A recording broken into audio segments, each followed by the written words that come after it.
მოკლედ გამარჯობა, მინდა ახსნა გუშინ კვარაცხელიას თემასთან დაკავშირებით, მცირე ახსნა განმარტებას გავაკეთებ, ასე რომ ვთქვათ.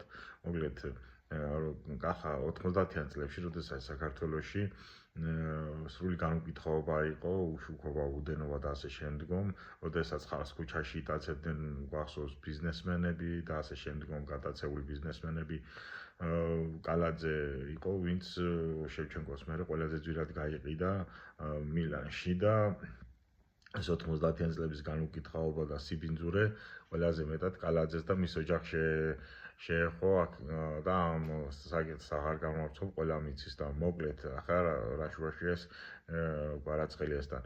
როდესაც ქართველი ფეხბურთელები რუსეთში იყვნენ, რუსეთის გარდა რამდენი საბჭოთა ქვეყანაში თუ იცოდნენ და ნაკლებად იცოდნენ მათ შესახებ, ეხლა ისინი წავიდნენ ევროპაში და მთელმა მსოფლიომ გაიგო და ფინანსურადაც და პროფესიულადაც მთელმა მსოფლიომ გაიგო და ფინანსურადაც ძალიან კარგად ანაზღაურება აქვთ.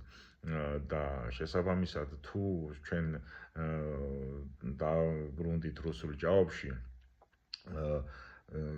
ეს იქნება პირველ რიგში მათთვის, მათი კარიერისთვის და ყველასთვის ცუდი და ამის ის მაგალითი კახი კალაძეა. ამიტომ ვამბობ, რომ კვარაცხელიას უფრო მეტი აქვს, უფრო მეტი შეუძლია გააკეთოს და მის სიტყვას უფრო დიდი ფასი აქვს ვიდრე სხვას. მას შეუძლია ბერას უთხრას, რომ არ შეიძლება მისი და მისი ქვეყნის ბედი გადააყოლოს ბიძინამ მის პირად ინტერესებს.